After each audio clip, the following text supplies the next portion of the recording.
When you're sitting in those meetings, there's very specific meetings at times where you're going, no, General, you're not going to do that. And, and I'm speaking specifically of a commander of NORAD who says, yeah, we're going to go to in this, and it all in the defense of North America, all with good intentions of getting after things. But the way in which they're going to do it is going to be contrary to Canadian law. And, people like me and people around very senior levels going, no, sir, you're not going to do that.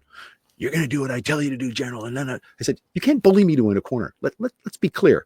That's a Canadian flag back there. That's a Canadian flag on my shoulder. I work for the government of Canada. That's against Canadian law. And the first phone call I'm going to make is back to Ottawa. And the next thing that's going to happen is you're going to get a phone call from our prime minister saying, hey, stop, because, and a little bit of being a good friend and a good ally is telling them when they're wrong.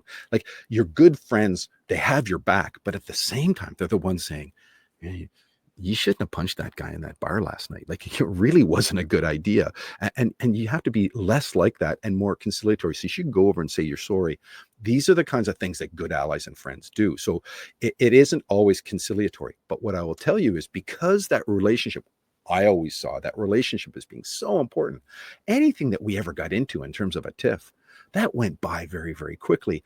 And we focused on that relationship. I still call a lot of my American counterparts and say, I love you, brother. I'd fight and die for you. But this is causing me so much angst here now, that because it's different. You're not saying, hey, I think there's an issue with trade and we have to work out. You're saying you should cease to exist and I should own you. Actually, you're not even saying it with that mean. You're saying you should cease to exist. I should own you. You don't actually mean anything to me. And the condescending nature of what that is bringing us to a stark reality of what we have to do. So yeah, it's not all conciliatory. What I say spies, my friends that are still in down there are finding this very tough environment to work in. Now, I will say that I have a little bit of insight into this. During the first Trump administration, I was in Alaska and then in Colorado Springs, and I had a front row seat for January 6th. So I saw exactly what these kinds of things. And if we remember, Donald Trump signed in his first administration an executive order to place military troops on the northern border. Now, because the Congress had sway with that, it was never enacted.